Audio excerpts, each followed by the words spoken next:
Okay ဒီ video လေးမှာတော့ကျွန်တော်တို့ဒီ isophysics drawing လေးတစ်ခုပေါ့နော်ဒီပုံလေးကျွန်တော်ဆွဲပြီးတော့လေ့ကျင့်ကြည့်ပါမယ်ဒီပုံမှာဆိုရင်သူကဒီ 3D view လေးတစ်ခုပေးထားရပေါ့နော်ပြီးတော့ဒီမှာ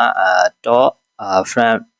right ပေါ့နော်စသဖြင့်ဒီလိုမျိုးလေး view လေးပေးထားတယ်အဲ့တော့ဒီပုံကိုကျွန်တော်တို့ကဒါ 3D အနေနဲ့လေ့ကျင့်လို့ရသလိုဒီ iso drawing အနေနဲ့လို့ပေါ့နော် isometric drawing အနေနဲ့ကျွန်တော်တို့ကဆွဲပြီးလေ့ကျင့်လို့ရတယ်ပေါ့နော်အဲ့တော့ဒီ video မှာတော့ကျွန်တော်ကဒီမှာဒါ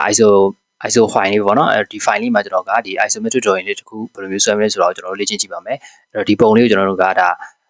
ါလေ့ကျင့်ချင်တယ်ဆိုရင် 3D အနေနဲ့လေ့ကျင့်လို့ရတယ်ပေါ့နော်ဒီမှာတော့ကျွန်တော်တို့က isophysics အနေနဲ့လေ့ကျင့်ပါမယ်အဲ့တော့ကျွန်တော်ဒီမှာနေရာလေးတက်နေရာယူလိုက်မယ်ပေါ့နော်နေရာလေးတက်နေရာယူလိုက်မယ်ပြီးတော့ဒီမှာ setting ချိန်တာကတော့ဒီမှာပေါ့နော် iso 3D ချိန်မဲ့ဟာလေးဒီမှာရှိပါတယ်ဒါတော့ 3D ချိန်နေတာပေါ့နော် iso ချိန်နေတာတော့ဒီနားလေးပေါ့ဒီနားလေးပါအဲ့လိုလေးချိန်ပေါ့နော်အကေကွာ 2D ချိန်မယ်ဆိုလဲဒါပြန်ဖြောက်ပေါ့နော်โอเคဟုတ်ပြီအဲ့တော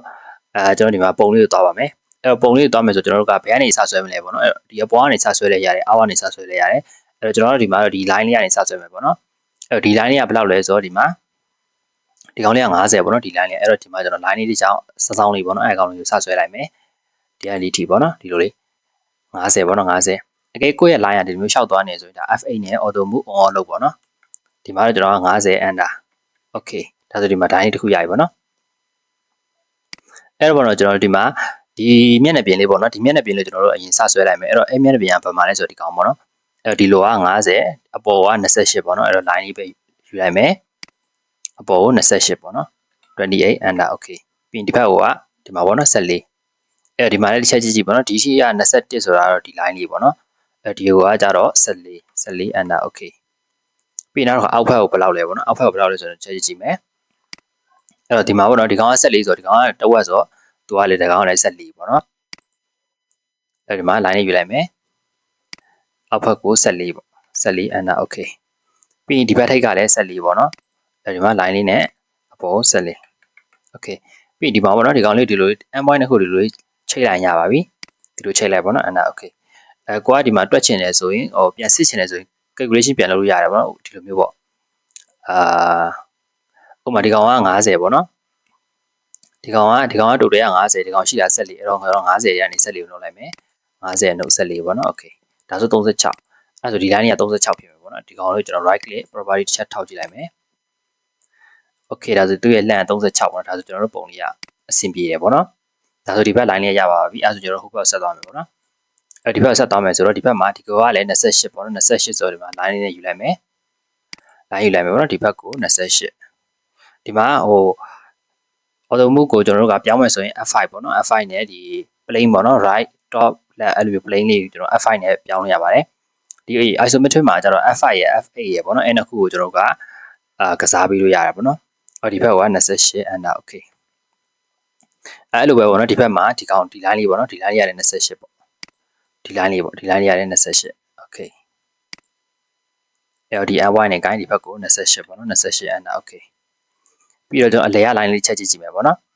်အဲ့တော့အလဲရ line ရတယ်ဒီမှာ14ဟိုဘက်21အဲ့တော့ဒီမှာကျွန်တော် line လေးယူလိုက်မယ်ဒီဘက်ပေါ့နော်ဒီဘက်ကဒီကနေဒီက21ပေါ့နော်21 enter okay ဒီဘက်က14 okay အဲ့ဆိုရင်ဒီဘက်ကိုဘယ်လောက်သွားမလဲပေါ့အဲ့ဒါတွက်လို့ရပါတယ်21တည်းက14ကိုနှုတ်ကြည့်လိုက်ပေါ့နော်အဲ့ဆိုရပါပြီ21အနှုတ်14ပေါ့ okay ဒါဆို7ပေါ့နော်ဒါဆိုဒီမှာ line လေးယူလိုက်မယ်ပြီးတော့ဒီကနေဟိုဘက်ကို7ပေါ့နော်ပြီးဒီဘက်ကို14ပေါ့နော်14 enter ဒါဆိုဒီမှာဒီ end point နဲ့ကွက်တီပဲပေါ့နော်ဒါဆိုကျွန်တော်ပုံလေးကအဆင်ပြေပါပြီပြီးတော့ကျွန်တော်ဒီ line လေးတွေကအတူတူပဲပေါ့နော်ဒီမှာဒီ line လေးတွေဒီ line လေးတွေအတူတူပဲအဲ့ဒါကျွန်တော် copy ကူးလိုက်မယ်ဘယ်လိုကူးလဲဆိုတော့ဒီကောင်လေးကို select မှတ် co enter ပေါ့နော် co enter ဆိုပြီးတော့ဒီမှာဒီကောင် select မှတ်ပြီး co enter copy ပေါ့နော်ပြီးဒီမှာ end point ကိုကိုင်ပြီးတော့ကျွန်တော်ဒီမှာ f8 နဲ့ကျွန်တော် auto move လေး off လိုက်မယ်ပြီးတော့ end point လေးလိုက်ပြီးတော့ချပေးလိုက်မယ်ပေါ့နော်ဒီလိုလေးပေါ့ okay ပြီးရင်ဒီ3 line ပေါ့နော်ဒီ3 line ကိုလည်းကျွန်တော် copy ကူးပေးလိုက်မယ် g enter ပေါ့နော် join ပြီးဒီကောင် select မှတ်ပြီးတော့ co enter ဆိုပြီးတော့ဒီ end point နဲ့ကိုင်ပြီးဒီအောက်ကိုဒီလိုလေး copy ကူးပေးလိုက်မယ်ပေါ့နော် okay အဲ့ဒါဆိုဒီဘက်ပိုင်းလေးရပြီပေါ့နော်ပြီးရင်ဒီ end point နဲ့ဒီ end point နဲ့ဆက်လိုက်ပေါ့အဲ့တော့ဒီမှာလည်းဆွမ်းနာလို့ကိုကစစ်ရှင်တယ်ဆိုလို့ရှိရင်ပေါ့နော်စစ်ရှင်တယ်ဆိုရင်ဒီ50တဲ့နဲ့21ကိုနှုတ်ပြီးတော့ line လေးနဲ့ဆွဲကြည့်ပေါ့နော်အဲ့လိုလေးကိုကစစ်လို့ရပါတယ်ဒီမှာတော့ကျွန်တော်တစ်ခါတည်း ဆွဲလိုက်တယ်ပေါ့နော်ဒီ n1 ကိုချိန်ပေးလိုက်တော့မယ်ဒီလိုလေးပေါ့နော် okay ပြီးရင်ဒီရဲ့ထိတ်လေးပေါ့နော်ထိတ်လေးကိုလည်းကျွန်တော်တောင်းအောင်မယ်ပြီးဆက်ဝိုင်းရတော့ကျွန်တော်နောက်ဆုံးမှဆွဲမယ်ပေါ့နော်အဲ့တော့သူအောက်ဘက်ကဆက်လေးဆိုတော့ကျွန်တော် line လေးယူလိုက်မယ် n1 နဲ့ gain f5 နဲ့ဆက်လေးပေါ့နော် okay ဒါဒီ line လေးရပြီဒီအလဲက line လေးပေါ့နော်အလဲကဘလို့လဲပေါ့ကျွန်တော်ချက်ကြည့်လိုက်မယ်သူကဆက်လေးအပေါ်က7အဲ့တော့သဘောတစ်ခုကဒီလိုပေါ့နော်ကျွန်တော်အရင်ဆုံး line လေးဆွဲလိုက်မယ်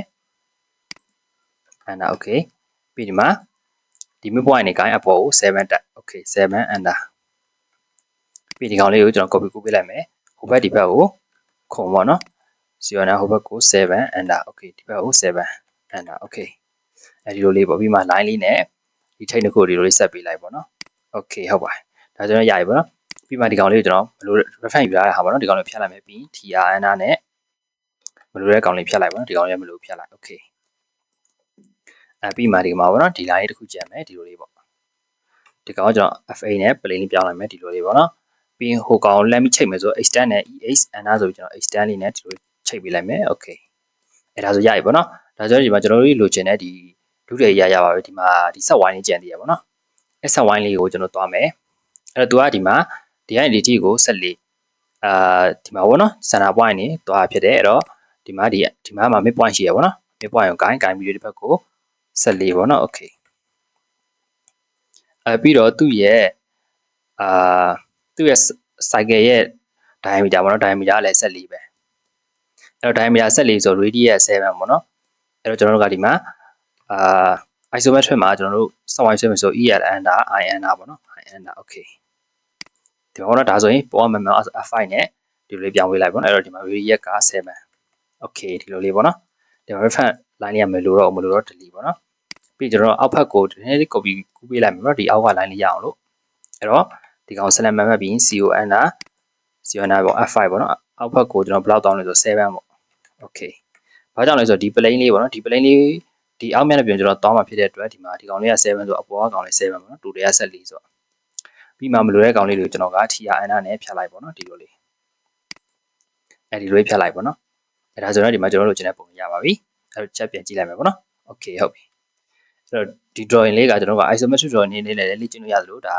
3D drawing နဲ့လေ့ကျင့်မယ်ဆိုလို့လေ့ကျင့်လို့ရတယ်ပေါ့နော်အဲ့တော့ဒီ video ရတော့ဒီလောက်ပါပဲအားလုံးပဲအဆင်ပြေကြပါစေ